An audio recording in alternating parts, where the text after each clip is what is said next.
धुळे तालुक्यातील चौगाव शिवारात असलेल्या बनावट दारू बनवणाऱ्या मिनी कारखान्यावर LCBने छापा टाकला।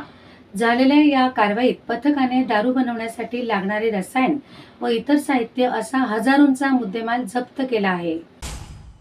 बनावट दारू बनवणाऱ्या मिनी कारखान्यावर LCBने छापा टाकला आहे। तालुक्यातील डोंगराळ भागात झालेल्या कारवाईत पथकाने दारू बनवण्यासाठी लागणारे रसायन व इतर साहित्य असा हजारोंचा मुद्देमाल जप्त केला। तालुक्यातील चौगाव शिवारात बनावट दारू बनवण्याचा कारखाना सुरू असल्याची माहिती LCB PI ज्ञानेश्वर वारे यांना मिळाली होती। त्यानुसार त्यांनी पथकाला कारवाई करण्याबाबत आदेश दिले।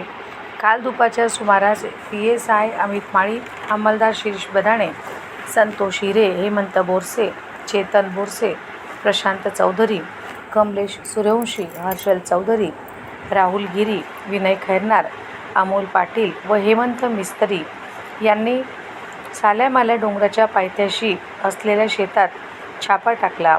या ठिकाणी कांद्याच्या चाळीत असलेल्या एका खोलीत पथकाला इलेक्ट्रिक मशीनसह बनावट दारू बनवण्याकामी लागणारे रसायन, ब्रँडेड कंपनीच्या नावाचे बनावट लेबल, काचेच्या बाटल्या असा एकूण 44,781 रुपये किमतीचा मुद्देमाल मिळून आला।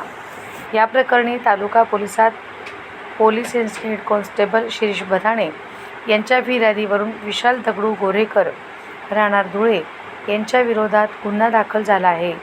सदर कारवाई SP विशाल आनंद, ASP अजय देवरे यांच्या मार्गदर्शनाखाली LCBने केली आहे।